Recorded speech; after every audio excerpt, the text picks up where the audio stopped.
पीछे पीछे गुरु तो पीछे पीछे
আন্তর্জাতিক আইনকে লঙ্ঘন করে আজকে আমরা দেখতে পাচ্ছি ইসরায়েল অন্যায়ভাবে ফিলিস্তিনের উপর হামলা চালিয়ে যাচ্ছে।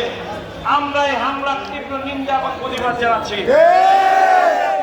জাতিসংঘের মহাসচিবের মাধ্যমে এটা একটা শান্তিপূর্ণ সমাধান হোক। এইটার সমাধান রক্তের বিনিময়ে, জীবনের বিনিময়ে কোনোদিন হতে পারে না। ব্রিটিশরা যখন শাসন করেছে, যখন এই দেশ থেকে চলে গেছে, তখন একটা কীট রেখে গেছে মধ্যপ্রাচ্যে এই ইসরায়েল নামক একটি জায়গা। সেই জায়গাটুকুতে এই ইহুদি ইসরায়েলিদেরকে রেখে গেছে, যারা আপনারা জানেন দ্বিতীয় মহাযুদ্ধে হিটলার সমস্ত ইহুদিদের মেরে ফেলার চেষ্টা করেছে। অনেক ইহুদি মারেছে, কারণ ইহুদিরা এমন একটা জাতি তারা মানুষের ধ্বংস ছাড়া কিছুই চায় না। সবাই মুসলমানদের উপর যে অত্যাচার, তার প্রতিবাদ করতে হবে। তার প্রতিবাদে আজকে বরিশাল মহানগরের উদ্যোগে বরিশাল মহানগর বিএনপি, বরিশাল মহানগরের সকল অঙ্গ সংগঠন, দৃষ্টিওয়ার এবং আমাদের জেলা থেকে অনেক লোক এসেছেন।